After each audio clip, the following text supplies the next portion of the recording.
अस्सलाम वालेकुम, नमस्कार, सत श्री अकाल एंड गुड इवनिंग। मैं हूँ आरज़ू काज़मी और आप देख रहे हैं पॉइंट ऑफ व्यू। हमें जी जॉइन किया आपके जाने-पहचाने सुमित पीर जी ने। बहुत शुक्रिया सर, क्या जा पाए, thank you so much. Thank you और आरजू सर मैम, आज थैंक्स फॉर द इनविटेशन।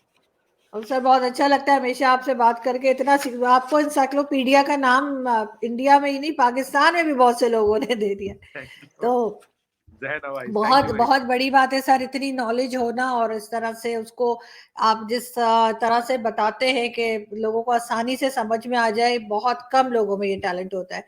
तो सर आज हम आपसे समझना चाहेंगे, एक तो आप लोगों का जो शिप है एमवी गंगा विलास, जी ये क्या है, और इसके साथ साथ दूसरी न्यूज जो हमें इंडिया की मिली वो ये कि जी आप लोग जो है fastest growing economy G20 group में बनने जा रहे हैं इस साल।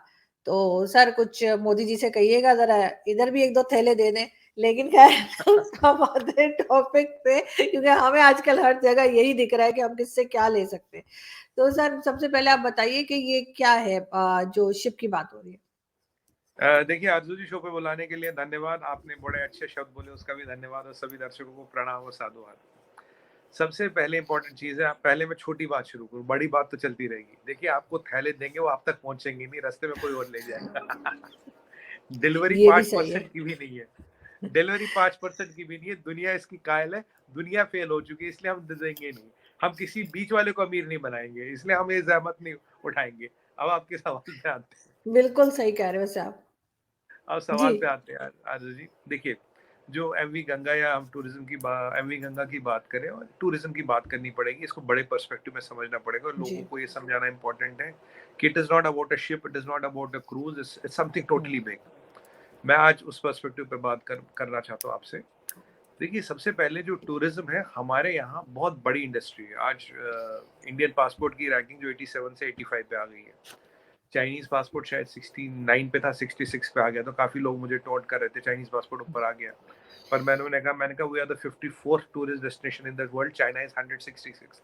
तो यहाँ पे दुनिया चाइना नहीं आती, चाइनीज दुनिया भर में जाते, इसलिए पासपोर्ट की रैंकिंग थोड़ी ऊपर आई है। अब कुछ इंपॉर्टेंट चीजें समझनी है Arzoo ji. What is tourism and what does tourism mean to India? Tourism एक बहुत प्रॉफिटेबल और बहुत ही बेहतरीन इंडस्ट्री होती है, और मैं पर्सनली टूरिज्म का फैन हूँ। दुनिया भर में घूमने के बाद मुझे लगा कि टूरिज्म से एक बहुत ही पावरफुल इंडस्ट्री है, और मेरे को अब ये कहते हुए बहुत खुशी हो रही है कि India has really starting focusing on tourism after Modi ji आए। और अभी टूरिस्ट मिनिस्टर है जी कृष्णा रेड्डी साहब, और शिपिंग मिनिस्टर है सर्वानंद सोनोवाल जी। सोनोवाल जी, अगर आपको याद होगा, ये आसाम के सीएम थे, इनको वहां से ला के गया शिप्स शिपिंग का मिनिस्टर बनाएगा सोनोवाल जी को। तो सीएम से आके कैबिनेट में शिपिंग देने का मतलब है कि इनके सर पे, इनके कंधों पे बहुत बड़ी रेस्पॉन्सिबिलिटी दी गई है, बहुत इंपॉर्टेंट चीज इनके पास है। तो जहां एक इतना सीनियर बंदा पूरा टाइम लगा हो, तो ये तो बस शुरुआत है Arzoo ji, this is just the beginning. Now let's look at the bigger picture. बड़ी पिक्चर क्या है? बाई 2030 जो टूरिज्म इंडस्ट्री है हमारी, उसका पोटेंशियल है करीब करीब 525 से 550 बिलियन यूएस डॉलर। पहले ही इंपॉर्टेंट चीज समझने की है। अभी जो पोटेंशियल है as on date and we talk, it is around 252 billion dollars. It creates 137 million jobs, मतलब डायरेक्ट जॉब्स, और इनडायरेक्ट जॉब जो क्रिएट करता है वो अलग है। और ये करीब 50 से 55 मिलियन बढ़ेंगी आने वाले 6 सालों में। ठीक है? तो पहली बात तो ये, हम यहाँ कोई छोटी मोटी चीज की बात नहीं कर रहे हैं। इसका पोटेंशियल है 56 बिलियन डॉलर फॉरेन एक्सचेंज लाना, और करीब करीब 25 मिलियन टूरिस्ट को इंडिया लाना। तो ये एक बड़े नंबर हो गए कि इसका पोटेंशियल क्या है। पर मैं आपको ये भी बता दूं, हमारा 70-80% टूरिज्म जो है, 90% टूरिज्म है इंटरनल ड्रिवन है, इंडियन ड्रिवन है। जैसे हमारे यहाँ अगर मैं बात करूँ, हाईएस्ट टूरिस्ट डेस्टिनेशन कौन सी? हाईएस्ट टूरिस्ट डेस्टिनेशन है तमिलनाडु। तमिलनाडु में बहुत पुराने मंदिर है, चीजें उनको देखने लोग जाते हैं, बहुत हेरिटेज है तमिलनाडु में। Tamil Nadu is a number 1 tourist destination of India, मतलब इंटरनल की बात करें। अच्छा, अब 2-4 चीजें आपको और बता दें कि टूरिज्म में हमारे पास, हम एक ऐसी कंट्री है जिसके पास ऊपर बर्फ भी है, प्लेन भी है, रेगिस्तान भी है, आपको डेक्कन भी मिलेगा, पहाड़ भी मिलेगा, आपको फॉरेस्ट भी मिलेगा, रेन फॉरेस्ट भी मिलेगा, और नीचे समुद्र भी मिलेगा। तो दुनिया में जितनी वैरायटी टूरिज्म की संभव है, ग्लेशियर से लेके स्कीइंग तक, समुद्र से लेके रेन फॉरेस्ट तक, हमारे पास सब है। हाइकिंग, ट्रैकिंग, बोटिंग, राफ्टिंग, जो कहें हमारे पास सब है। ये अपॉर्चुनिटी बहुत कम कंट्रियों के पास है, ये हर एक कंट्री के पास नहीं है। अगर आप थाईलैंड की बात करें तो थाईलैंड में केवल बीच है, थाईलैंड में स्कीइंग नहीं है, हम्म, थाईलैंड में आपको कश्मीर वाली वादियाँ नहीं दिखेंगी, आपको थाईलैंड में बीच दिखेगा, मतलब मोस्टली कुछ हिल स्टेशन हैं थाईलैंड में, बट वो कश्मीर का मुकाबला नहीं है। इतनी वैरायटी दुनिया में, परमात्मा की कृपा किसी पे नहीं कि इतनी बड़ी वैरायटी मिले, तो हमारे पास ये वैरायटी है।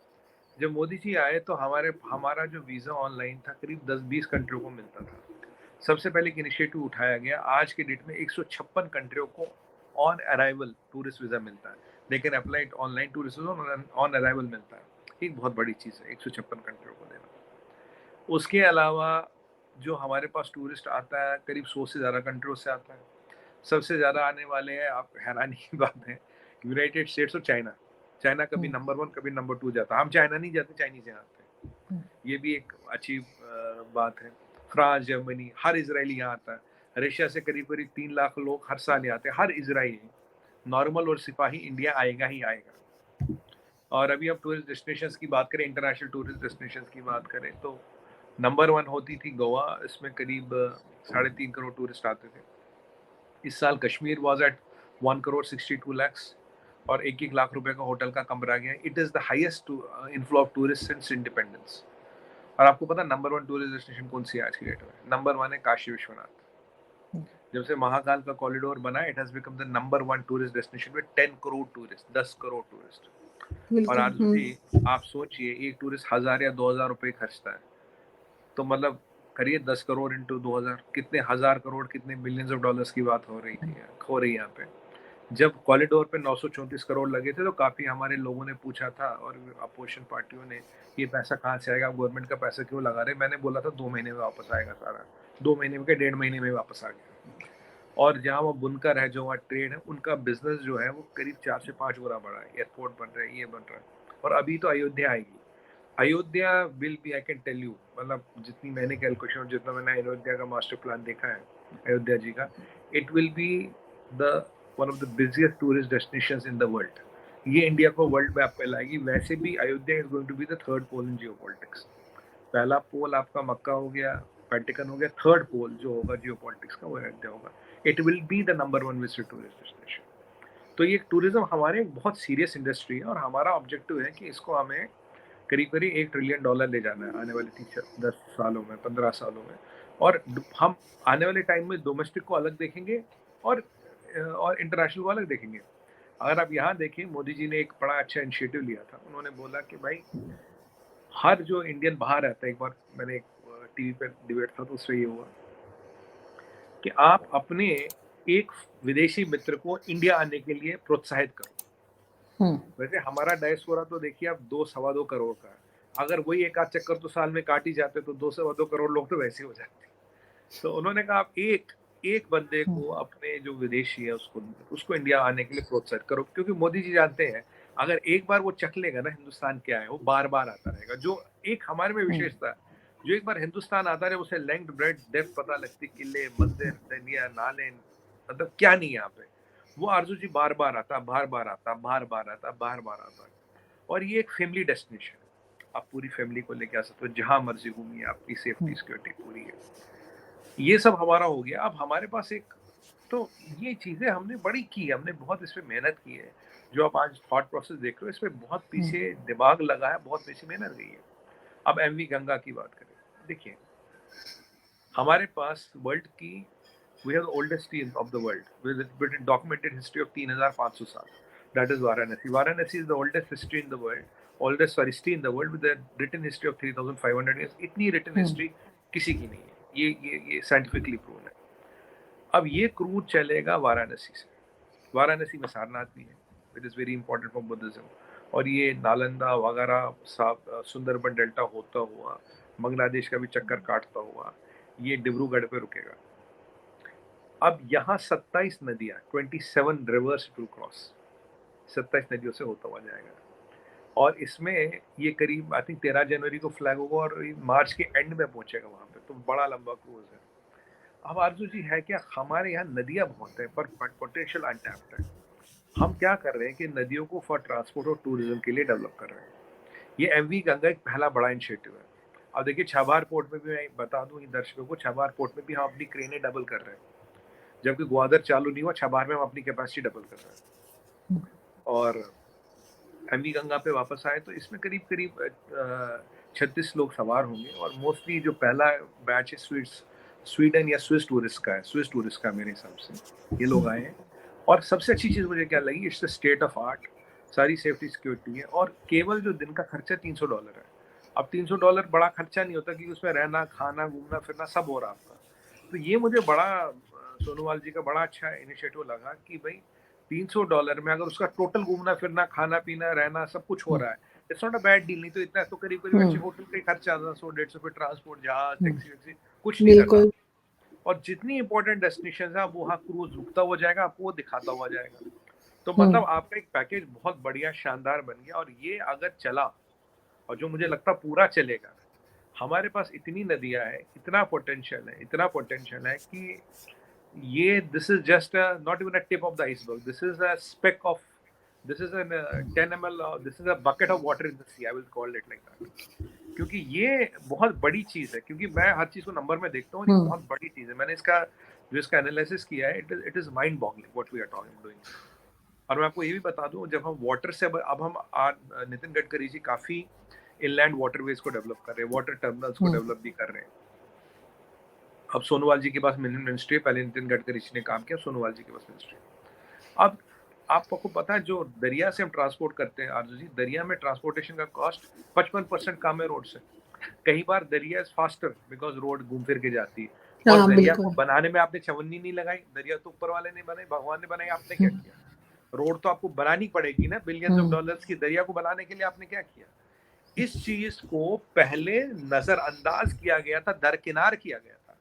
अब इस चीज को $1 ट्रिलियन इंडस्ट्री बनाने का जो सपना और जो प्लान है, एमवी गंगा उसमें एक पहला और एक महत्वपूर्ण स्टेप है। So this is what MV Ganga is about, and this is what the whole idea is about. This is what the potential and numbers are about. This is what we bring to the table. तो इसको तो एक बहुत बड़ी industry बना के develop करना, और यही हमारा ऑब्जेक्टिव, और यही हम इसी में हम काम कर रहे हैं। बिल्कुल, लेकिन सर हम तो हमेशा से खैर मैं तो हमेशा से ही कहती हूँ, बल्कि मेरी फैमिली भी हमेशा से ही कहते हैं कि जी टूरिज्म में यूएई और इंडिया ने जो है वो बहुत काम किया है और उससे बहुत उनको फायदा भी है, यानी फाइनेंशियली भी बहुत फायदा है। जाहिर है कि लोग आते हैं तो एक ये भी एक फील्ड हो सकती है जिससे कि बेहतर किया जा सकता है। लेकिन खैर पाकिस्तान में तो अभी फिलहाल इस तरह का कुछ हमें पॉसिबल नजर नहीं आ रहा, जिस किस्म के हालात हैं सिक्योरिटी को लेकर और दूसरी चीजें, तरह तरह की पाबंदियां होती हैं, ये नहीं कर सकते, वो नहीं खा सकते, वो नहीं पी सकते। तो जाहिर है कि ये सारी चीजें जो है वो ऐसे इलाके को जरूर जो है वो रखना चाहिए जो टूरिज्म पे काम कर रहा हो। लेकिन साथ साथ अगर हम G20 की बात करें तो क्या कहेंगे आप? उसके लिए भी कहा जा रहा है कि जी आप लोग जो हैं वो फास्टेस्ट ग्रोइंग इकोनॉमी बनने जा रहे हैं। देखिए टूरिज्म पे एक बात बोलूं, यहाँ दर्शकों को ये इम्पोर्टेंट बोलना है कि इसमें मैं मेडिकल टूरिज्म ऐड नहीं कर रहा है। It is not medical tourism एक अलग इंडस्ट्री ऑल टुगेदर है। यहाँ कुछ मिलियन मेडिकल टूरिस्ट आते हैं, और मेडिकल टूरिज्म के लिए हमने बहुत सुविधाएं बनाई हैं, बहुत हॉस्टल बनाए, ट्रांसलेटर देते हैं, काफ़ी चीज़ें देते हैं। ये जो मैं 3 लाख रेशियन कह रहा था, ये मोस्टली मेडिकल टूरिज्म के लिए आते हैं यहाँ पे। यहाँ पूरा पूरा अरब वर्ल्ड आपको यहाँ के ऑस्लो में दिखेगा, पूरा अरब वर्ल्ड। ओमान में अगर आपकी हड्डी टूट जाए, उसके बाद 2 ऑप्शन है, या तो प्लास्टर, या इंडिया या ब्रिटेन बहुत महंगा, तो इंडिया ही ऑप्शन है जहाँ आते हैं। अफगानिस्तान से इतने लोग आते हैं, यहाँ पूरा अरब वर्ल्ड आपको यहाँ मिलेगा, पूरा मिडिल ईस्ट की सारी कंट्री आपको यहाँ मिलेगी, क्योंकि इतना अफोर्डेबल और बढ़िया मेडिकल केयर वर्ल्ड क्लास इतने पैसों में कहीं अवेलेबल नहीं है। It's not also the money, it's also the experience of the doctors which is very important. तो उसके नंबर मैंने इसमें नहीं जोड़े, वो एक अलग इंडस्ट्री है, उसको भी डेवलप किया जा रहा है। मेरा कहने का मतलब है, इंडिया में आज मोदी जी के आने के बाद हर चीज़ को एक साइंटिफिक तरीके से, एक बड़े एनालिटिकल तरीके से और बहुत काबिल लोगों को लगा के डेवलप किया जाता है। ऐसा नहीं कि किसी को भी लगा दो डाल दो। हाँ, पहले एक टाइम में ये होता था कि जो बंदा किसी काम का नहीं, कि चलो यार टूरिज्म पर पकड़ा दो। अब एक आप देखिए, एक्टिंग चीफ मिनिस्टर को हटा के वहाँ अभी हेमंत बिस्वा शर्मा जी है, equally dynamic and great personality. Sonowal ji को अगर ये मिनिस्ट्री दी गई है तो एक पर्पस और एक ऑब्जेक्टिव के साथ दी गई है, तो वो एक स्टेट को छोड़ के एक मिनिस्ट्री लेंगे तो उसका नेशनल इम्प्लीकेशन बनाएंगे। ये इंपॉर्टेंट पॉइंट है। इसका नेशनल इम्प्लीकेशन आप देखेंगे साल 2 साल में ये चीजें कहीं सारी दिखेंगी और नेशनल इम्प्लीकेशन दिखेगी। ये इस चीज पे हम जोर दे रहे हैं। और G20 की बात करिए आरजू जी, ये तो मैं शुरू से कह रहा हूँ। देखिए, मैं तो कह रहा हूँ India is the fastest growing economy. आज मोदी जी ने कहा, सुन के बड़ा अच्छा लगा, दिल खुश हुआ। वही वाली बात है। देखिए, अब हमारा इकोनॉमिक आउटलुक 7-8, चाइना का 2.3, अब जर्मनी का -0.3, जापान का 1.6, यूएस का 1.3। और आज मैं हमेशा से कहता हूँ इंडिया भाई 4-5 साल में will be the third biggest economy. Modi ji ने बोला तो और भी अच्छा लगता है। देखिए, आज we are the shining star of the world. मैं आपको आपके डिबेटों में कई बार कह चुका हूँ, we are the only economy which is recession proof. We are the bright spot in the world economy, ये IMF के चीफ कहते हैं। It is the century of the India, Deutsche bank का CEO कहते हैं, मोदी जी ने भी आज कहा। तो अगर आप ओवरऑल देखें, अगर आप फैक्ट फिगर्स नंबर्स को देखें, अगर G20 में कोई भी कंट्री देखा, कोई भी हमारे आसपास है ही नहीं अभी। किसी का इकोनॉमिक आउटलुक इतना है ही नहीं, इसके आधा भी नहीं है। तो फास्टेस्ट ग्रोइंग इकोनॉमी तो हम है ही। In fact we are a super power in making. So we will not go to from a developing to a developed country. We'll go from a developing to a superpower in making. जो हमारे plan है, जो हमारे idea आजकल है, that is the superpower in making. और जो हमारी डेवलपमेंट का मॉडल है, that is entirely different. It's a human centric development. बहुत अच्छा लगता है कि जो कई बार आपके पॉइंट्स होते हैं, अगर आप मोदी जी जैसे आदमी के मुंह से सुने तो बड़ा इट्स गुड। मतलब द थॉट प्रोसेस है भाई। और ये चीजें क्यों है? क्योंकि ये फैक्ट है आरजू जी। मैं फैक्ट को तो ए को तो यही बोलूंगा, आप भी ए को ये बोलेंगे, बी को बी बोलेंगे। अगर हमारा इकोनॉमिक आउटलुक 8 है तो 8 है। अगर हमारा इकोनॉमिक आउटलुक दुनिया में सबसे ज्यादा है तो है। अगर इंडिया का it's not a decade of the century, it's not a decade of India, it's the century of India. अगर ये है तो ये है। This is what the world is acknowledging today. ये हम नहीं कह रहे, हम अपने इदारों की बात नहीं कर रहे, नहीं कह रहे RBI क्या कह रहा है, हम कह रहे हैं वर्ल्ड बॉडीज क्या कह रही, कॉर्पोरेट क्या कह रहा है, दुनिया क्या कह रहा है, चीजें क्या कह रही है। और आपको मैं बता दूं, हम पेट्रोकेमिकल्स में भी I think we are number 3rd और 4th biggest player in the world. ये आज ही डाटा आया है, उस पर भी कभी बात करेंगे। पेट्रोकेमिकल्स में वी आर नंबर 3rd और 4th biggest player in the world. आप कोई भी चीज देखिए हम number 1, number 2, number 3, number 1, number 2, number 3। और ये जो SV गंगा वाला टूर है, बाय द वे, इस पे भी आपको एक शुभ समाचार दूं, ये 3200 किलोमीटर वाला है। It is the biggest ever cruise in the world. 3200 kilometre वाला क्रूज दुनिया में कहीं नहीं है। देखिए, हर चीज में नंबर 1, 2, 3 रहना, ऐसी कोई बात नहीं है। पूरा इरादा है नंबर 1, नंबर 2, नंबर 3। मैं हमेशा कहता था, मैं 5 साल से कह रहा हूँ, India has to learn to punch to his weight, and we are exactly now punching to our weight. This is what makes me very happy.